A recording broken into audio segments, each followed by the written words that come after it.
7 अगस्त को national handloom day के मौके पर बात बुनकरों की, जो लॉकडाउन की वजह से भारी नुकसान झेल रहे हैं।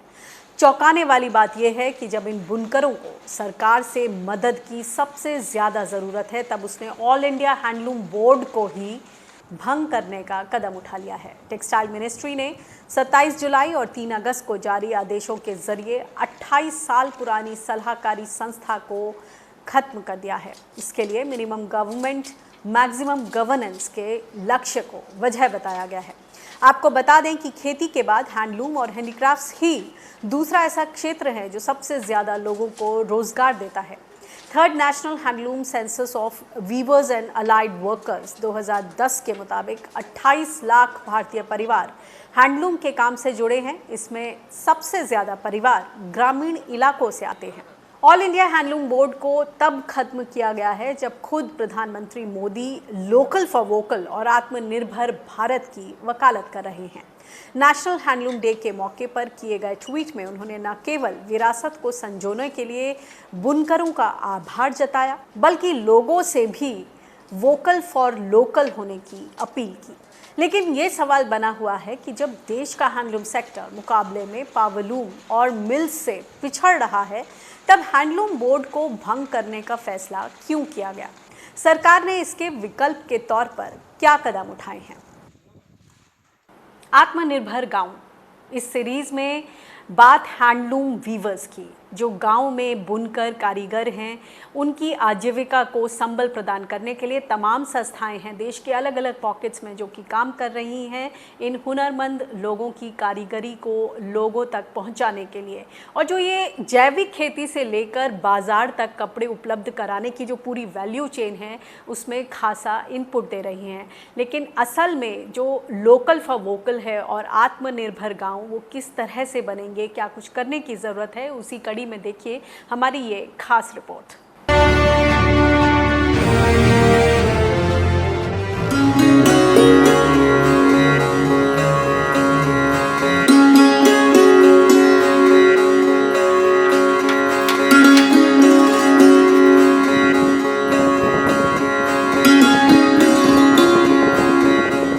मेरा नाम मनजीत कौर है जी, चाइने ਦੇ ਰਹਿਣ ਵਾਲੇ ਹਾਂ। ਅਸੀਂ ਜੀ ਸ਼ੁਰੂ ਤੋਂ ਲੈ ਕੇ ਇਹ ਕੰਮ ਕਰਦੇ ਆ, ਖੱਡੀ ਦਾ, ਚਰਖੇ ਦਾ। 17 ਸਾਲ ਹੋ ਗਏ ਕੰਮ ਕਰਦੀ, ਦਰੀਆਂ ਬੁਣਦੀ। ਮੈਂ ਪਹਿਲਾਂ ਕੰਮ ਕਰਦੀ ਸੀ, ਬਚਪਨ ਤੋਂ ਕੁਮਾਰੀ ਹੁੰਦੀ ਤੋਂ ਲਾ ਕੇ ਕਰਦੀ ਸੀ, ਬਹੁਤ ਕੰਮ ਕੀਤਾ। ਫਿਰ ਮੈਂ ਬੰਦ ਕਰਤਾ ਤੇ ਕੁਝ ਮਿਲਦਾ ਨਹੀਂ ਸੀ ਕੰਮ ਕਰਨ ਨੂੰ। अगर हम भारत के गाँव की बात करें तो हमारे गांव संपन्न और संपूर्ण हुआ करते थे, क्योंकि हमारे लोग अपनी ज़रूरत की हर एक चीज़ गांव में खुद से ही बना लेते थे। पर पिछली कुछ सदियों से ये हमारा ताना बाना बिखर गया, टूट गया और हम बाज़ार पर निर्भर हो गए। बड़ी बड़ी कंपनियों ने हमारे ऊपर कब्ज़ा कर लिया।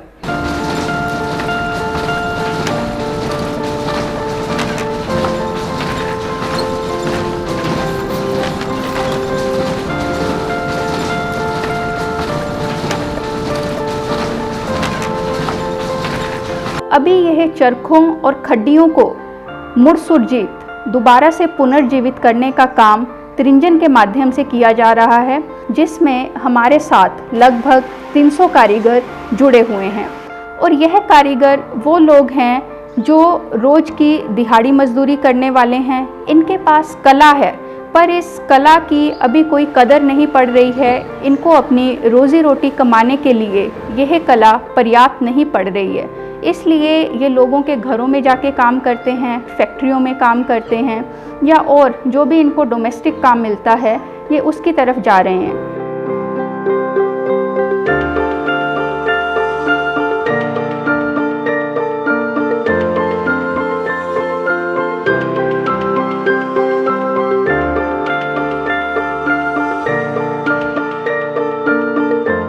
एक छोटी सी कोशिश खेती विरासत मिशन पंजाब में पिछले 20 सालों से कर रहा है, जहां पर किसानों को जैविक कृषि की सिखलाई दी जाती है। और इसमें पिछले 1.5 साल में हमने एक और चीज़ जोड़ी है, जिसको पंजाब की कारीगरी और पंजाब की कला के साथ जोड़कर देखा जा सकता है। पंजाब में जैविक कृषि करने वाले किसान जो पहले से देसी कपास की कल्टीवेशन कर रहे थे, उनसे वह कपास लेकर गांव में महिलाओं को दी गई, जिन्होंने चरखे पर उसका धागा बनाया।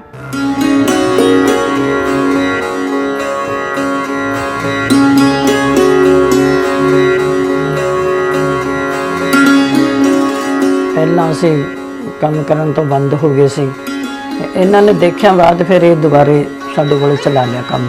ਇਹਨਾਂ ਨੇ ਬਹੁਤ ਕੰਮ ਦਿੱਤਾ ਤੇ ਮੈਂ ਕੀਤਾ ਤੇ ਇਹਦੇ ਵਿੱਚ ਮੈਨੂੰ ਬਹੁਤ ਚੰਗਾ ਲੱਗਿਆ ਤੇ ਮੈਂ ਬਹੁਤ ਖੁਸ਼ ਹਾਂ ਇਸ ਕੰਮ ਦੇ ਵਿੱਚ ਤੇ ਮੈਂ ਕਰਨਾ ਚਾਹੁੰਦੀ ਵੀ ਹਾਂ ਤੇ ਕੀਤਾ ਵੀ ਹੈ ਤੇ ਕਰੂੰਗੀ ਵੀ ਗਾ। ਸਾਡੇ ਕੋਲੇ ਬਹੁਤ ਜ਼ਿਆਦਾ ਹੀ ਆਉਂਦੇ ਆ, ਸਿੱਖਣ ਵਾਲੇ ਵੀ ਆਉਂਦੇ ਆ, ਪੁੱਛਣ ਵਾਲੇ ਵੀ ਆਉਂਦੇ ਆ, ਫਿਲਮਾਂ ਵੀ ਬਣਾਉਂਦੇ ਆ। ਹੋਰ ਅੱਜ ਗਾਂ ਵੀ ਅਸੀਂ ਤਾਂ ਕਹਿੰਦੇ ਆ ਇਹ ਕੰਮ ਵਧੇ ਤਾਂ ਸਾਨੂੰ ਵੀ ਫਾਇਦਾ, ਦੱਸਣ ਪੁੱਛਣ वालों ਨੂੰ भी फायदा। ये जो महिलाएं हैं ये काफ़ी कुछ कर सकती हैं, इनको बहुत सारा काम आता है। ये महिलाएं सभी अपनी ओल्ड एज में हैं, 50, 60, 70, 80 साल तक की इनकी उम्र है। तो अभी इनका शरीर भी ज़्यादा काम नहीं करता है, तो धीरे धीरे ये काम ख़त्म हो रहा है और ये कला भी इनके साथ ही ख़त्म हो जाएगी। युवा पीढ़ी इस कला को सीखने में या ये काम करने में कोई ज़्यादा दिलचस्पी नहीं दिखा रही है। उनको लगता है कि ये काम में बहुत मेहनत लगती है, पैसा कम मिलता है, तो इसलिए वो सब इस काम में नहीं आना चाहते हैं। तो अगर हमें इस काम को बचा के रखना है, अपनी कलाओं, अपनी कारीगरी, अपना जो हुनर है उसको बचाना है, तो युवा पीढ़ी को इस काम को सीखना चाहिए। ये जो चीज़ें आर्टिजन्स बनाते हैं इनकी मार्केटिंग हो पाएगी। तो इस तरह से जो हमारे ग्राम स्वराज की कल्पना है या मेड इन इंडिया की कल्पना है और अपनी चीज़ों को अपने आप बनाने का, लोकल प्रोडक्शन, लोकल कंजम्पशन करने का जो प्रकल्प है, हम उसकी तरफ वापस जा पाएंगे। तो आज नेशनल हैंडलूम डे है और जो कोविड के समय में जो हमारे बुनकरों की, कारीगरों की जो हालत हो रही है उसके बारे में बात करनी ज़रूरी है। इसी सब पर बातचीत करते हैं। हमारे साथ हैं त्रिंजन से रूपसी गर्ग और हमारे साथ तुला से हैं डॉक्टर अनंतु। आप दोनों का बहुत बहुत स्वागत है। रूपसी, आपके पास सबसे पहले आना चाहूँगी कि हमने ये स्टोरी दिखाई जहाँ पर जो आप का जो ये ऑर्गेनाइजेशन है वो काफ़ी इन लोगों की मदद कर रहा है और जो ये हुनरमंद कारीगर हैं, बुनकर हैं, उनकी ज़िंदगी को टच कर रहा है और किस तरह से जैविक कपास से लेकर मार्केट तक आप उनको जो उपलब्ध करा रही हैं, सारे जो लागत है, जो सामान है और किस तरह से उनकी कारीगरी, जो उनकी कला है वो सामने दिख रही है। लेकिन इस सब के बीच क्या कुछ करना बाकी है? आज वर्ल्ड हैंडलूम डे पर हम इन बातों को दोहराना चाहते हैं कि खेती के बाद ये सबसे बड़ा रोज़गार देने वाला सेक्टर है और इसमें जिस तरह का ध्यान देने की ज़रूरत है, क्या उतना ध्यान दिया जा रहा है? थैंक यू अनिका जी। खेती हमें पता है कि हमारे भोजन की ज़रूरत को पूरा करती है, पर खेती के अलावा भी हमें अपनी ज़िंदगी में दूसरी चीज़ों की ज़रूरत पड़ती है। उसमें सबसे पहले आता है और हमारा कपड़ा भी, जो कपड़े का रॉ मटेरियल है वो भी हमारे खेतों से ही आता है, कॉटन के रूप में, कपास के रूप में। तो पहले ये सब चीज़ें इंटीग्रेटेड हुआ करती थी। कपड़ा, रोटी, मकान, ये सब ज़रूरतें हमारे लोकली अवेलेबल रिसोर्सेज से हम पूरी किया करते थे। अभी हम इनको अलग अलग सेक्टर्स में डिवाइड करके देखने लगे हैं और खेती विरासत मिशन ने पिछले 3 सालों से कपड़े में भी काम करना शुरू किया, जहाँ पे किसान जैविक कपास लगाते हैं और उस कपास की जो प्रोसेसिंग है, जो उसका आगे धागा बनाना है या कपड़ा बनाना है, वो गांव में महिलाओं के द्वारा किया जाता है। तो मैं अगर पंजाब की बात करूं, पंजाब हरी क्रांति का एक मेन सेंटर रहा है और हम सब लोगों ने इकोनॉमिक प्रोस्पेरिटी तो देखी, पर उसके जो नेगेटिव कॉन्सिक्वेंसेस हमारी हेल्थ, हमारे कल्चर, हमारी सोसाइटी के ऊपर आए, उसको हमने कहीं ना कहीं नजरअंदाज कर दिया। और त्रिंजन एक ऐसा प्लेटफॉर्म है जो इन सब चीज़ों को साथ में लेके चल रहा है। त्रिंजन में महिलाओं की भूमिका अहम है, क्योंकि ये महिलाएं कढ़ाई भी करती हैं, खड्डी पे कपड़ा भी बनाती हैं और कढ़ाई भी करती हैं, और भी जो तरह तरह की आर्टिस्टिक एक्टिविटीज होती हैं, त्रिंजन उन सबको लेके चल रहा है। तो आपका सवाल है कि आज नेशनल हैंडलूम डे है, जी जहाँ पे हमारे वीवर्स, हमारे बुनकर, पूरे देश भर के बुनकर, हमें उनकी वैल्यू करनी चाहिए, उनके लिए एक डिग्निफाइड लाइवलीहुड हो, उनके लिए एक क्रिएटिविटी का प्लेस हो जहाँ पे वो अपना हुनर, अपनी कला को एक्सप्रेस कर सकें। तो इसमें देखिए 3-4 चीजें हैं। सबसे पहले तो जो हमारे कारीगर हैं, जो आर्टिजन्स हैं, समाज को उनकी वैल्यू करनी पड़ेगी। पहले समाज इन सब कारीगरों से बना हुआ सामान लेता था और उसको अपनी लाइफ में यूज करता था, पर अभी पिछले कुछ वर्षों से जब सारा मैकेनाइजेशन हुआ, जब मार्केट ने डोमिनेट किया, तो ये सब चीजें मार्केट में इजीली अवेलेबल होने लगी, और जो हमारे कारीगर थे, जिनके पास हाथ की कला थी, वो सारे रोज के दिहाड़ी मजदूरी वाले बन के रह गए, क्योंकि उनकी कला की कोई वैल्यू नहीं हुई। तो एक तो समाज को आगे बढ़ के अपना हाथ बढ़ाना पड़ेगा कि हमारे कारीगरों को मान सम्मान मिले, इज्जत मिले, और उनको एक डिसेंट लाइवलीहुड मिले, जिससे वो अपने घर का गुजारा कर सके।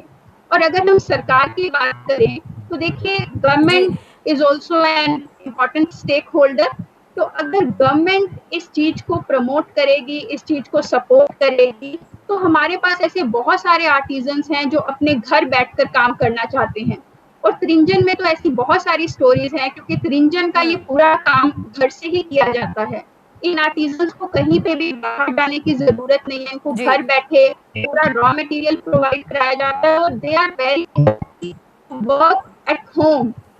लगता है इस तरह के जो छोटे छोटे इनिशिएटिव्स, छोटे छोटे इंडिविजुअल्स, ग्रुप्स पूरे देश भर में काम कर रहे हैं, तो समाज को, सरकार को, और जो सोसाइटी के अलग अलग स्टेक होल्डर्स हैं, उनको आगे हाथ बढ़ा के हमारे कारीगरों का, हमारी कला का सम्मान करना चाहिए और इस काम को बढ़ावा देना चाहिए।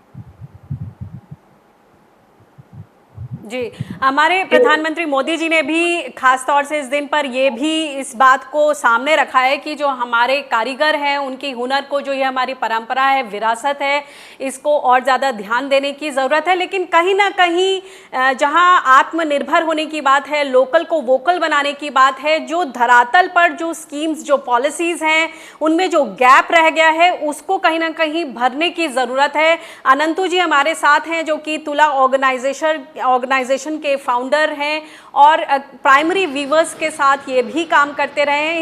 इनसे सुझाव मांगते हैं कि क्या कुछ ये जो गैप्स हैं उनको भरने के लिए क्या करने की ज़रूरत है। अनंतु जी, सबसे पहले तो आपका रिएक्शन चाहूँगी, जो हैंडलूम बोर्ड ऑफ इंडिया को ख़त्म कर दिया गया है, कहा जा रहा है, सरकार का कहना है कि मिनिमम गवर्नमेंट मैक्सिमम गवर्नेंस, इसके तहत ये किया गया है। सबसे पहले तो प्रतिक्रिया चाहूँगी, और इससे किस तरह का असर आप देखते हैं जो पड़ेगा बुनकरों पर। नमस्ते। abolition of हैंडलूम बोर्ड, अभी I mean this was a very very wrong timing एक, और ये मैक्सिमम गवर्नेंस का बात नहीं है, गवर्नमेंट ही इसका हैंडलूम को बढ़ाना, हैंडलूम वीवर्स का आजीविका बढ़ाना गवर्नमेंट का काम भी है, गवर्नमेंट ही कर सकते हैं। हम जैसा लोग क्या 100-200 लोगों के साथ ही काम कर सकते हैं। और it is also about the intent. कब से देख रहे हैं आप, 2-3 साल से the budget allocation also has been reduced, where we are saying the government आगे आना है। गवर्नमेंट तो हम से नेक्स्ट टू कृषि, नेक्स्ट टू एग्रीकल्चर, यही है एक बड़ा आजीविका देने वाली है, यही है बड़ा second largest employing sector in India. So उसको बजट एलोकेशन बहुत ज्यादा देना था, और ये बोर्ड को और स्ट्रॉन्गर करना था, वो स्टेक होल्डर्स को लाके और क्या क्या करना है।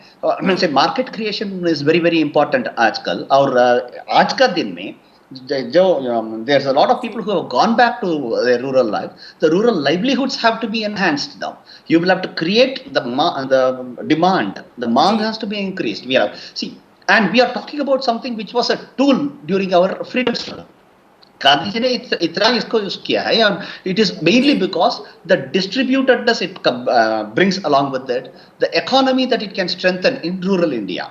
It is about local economy. It is about rural livelihoods. That is why it's very important, and any government has to actually work more with these people. And budget allocation, सिर्फ budget allocation नहीं, market creation को भी ये बहुत ज़्यादा काम करना है. वो अभी नहीं हो रहा है. वो बहुत दुर्भाग्य है. और ये अनाउंसमेंट अभी हैंडलूम नेशनल हैंडलूम डे के एक दिन के पहले आ रहा है. वो बहुत दुर्भाग्य है.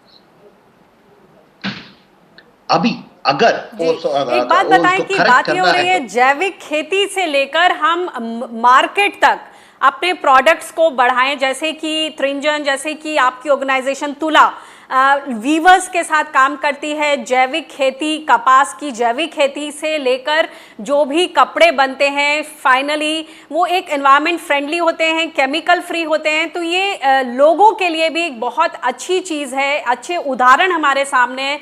जब देश में तमाम पॉकेट्स में इस तरह के उदाहरण सामने हैं तो फिर इस तरह के मॉडल्स देश भर में क्यों नहीं पॉपुलर हो पा रहे हैं?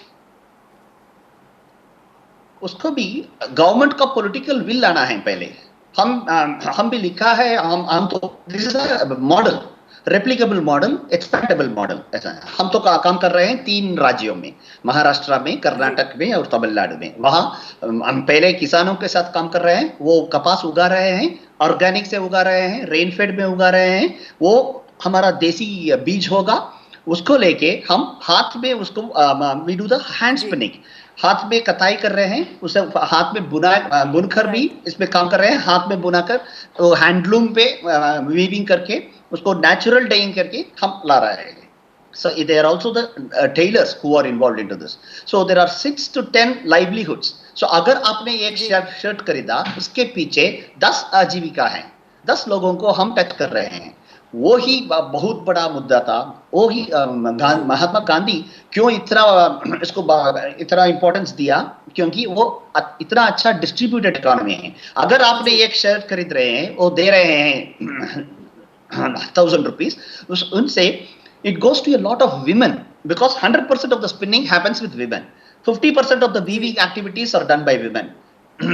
Stitching done by women. So when it goes to the women, it really bolsters the local economy in a bigger way. And वो जो कमाई कर रहे हैं वो घर तक जरूर पहुंच जाएगा. It will come to the kitchen. It will come to educate the people. That is why it is very important. And दूसरा बात यह है कि हम जैसा लोग, त्रिंजन हो या तुला हो, और सारे लोग, बहुत सारे लोग काम कर रहे हैं, वो सब जस्ट स्मॉल रेप्लिकेबल मॉडल्स हैं. गवर्नमेंट ने आके वो करना है. इसमें और एक बहुत बड़ा मुद्दा है. Even Rupsi was talking about a lot of farmers who are growing this kapas in organic way.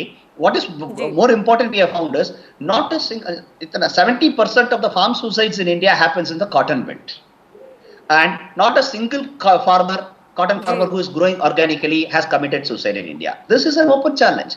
This is something that we have to really take up immediately. It is इतना बड़ा मुद्दा है हमारे पास.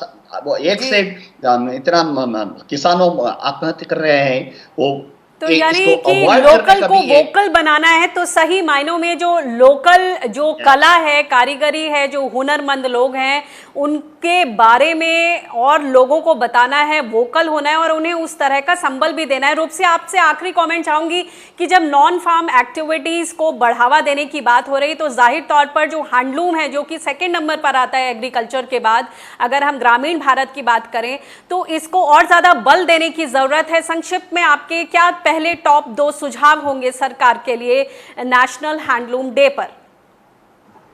देखिए, मुझे इसमें जो सबसे जरूरी चीज लगती है वो ये है कि हम पैसे की इकोनॉमिक्स के साथ जो हमारी इकोलॉजिकल सस्टेनेबिलिटी है, हमारी सोसाइटी की इकोनॉमिक्स है, हमारे कल्चर की इकोनॉमिक्स है और हमारी जो ट्रेडिशनल इकोनॉमिक्स है, तो हम उसको भी साथ में लेके चलें. क्योंकि हैंडलूम पे कपड़ा बनाना या चरखे पे धागा बनाना सिर्फ प्रोडक्ट मेकिंग नहीं है, ये एक कला है और ये एक वे ऑफ लिविंग है. जैसे फार्मिंग में सिर्फ हम फसलें या सब्जियां पैदा नहीं करते हैं, हम अपना पूरा दिल जान लगा के उसमें हमारे इमोशंस होते हैं, उसमें हमारे एक्सप्रेशंस होते हैं। इसी तरह से जैसे अनंतु जी ने मेंशन किया कि अगर हम शर्ट इस तरीके से बना रहे हैं तो इट विल कम थ्रू 10 और 15 हैंड्स। उसमें हम लोगों को रोजगार तो दे रहे हैं और इतने सारे लोगों को हम इन्वॉल्व करके चल रहे हैं। और ये जो लोकल को वोकल बनाने की बात आती है तो गांव में होगी, हम उसकी स्पिनिंग गांव में करेंगे, उसकी डाइंग गांव में करेंगे, उसकी वीविंग गांव में होगी, तभी तो हमारा ग्राम स्वराज्य का सपना पूरा होगा ना, जो गांधी जी ने लिया था। और अभी कोविड के टाइम पे जो इतने सारे माइग्रेंट लेबरर्स वापस आए हैं, तो मुझे लगता है कि बहुत अच्छी अपॉर्चुनिटी है इन लोगों को गांव में ही रोजगार देने की, इनकी कला को इम्प्रूव करने की। और ये जो लोग आए हैं इनके पास एडिशनली बहुत सारी स्किल्स अवेलेबल हैं। हमें जरूरत है उसको आइडेंटिफाई करने की, उसकी कदर करने की और उसको आगे बढ़ावा देने की, ताकि हमारी जो युवा पीढ़ी है वो इस काम की कदर करे और इस को अपनाए। जी, तो जो कारीगर हैं उनके इस हुनर को आगे बढ़ाना है, उनको ख्याति दिलवानी है और इसमें ज़बरदस्त पोटेंशियल है, उसको रिकग्नाइज़ करना है और लोकल को वोकल बनाना है। तो इन सारे जो सुझाव हैं उस पर ध्यान देना ज़रूरी है। बहुत बहुत शुक्रिया हमसे जुड़ने के लिए आप दोनों मेहमानों का।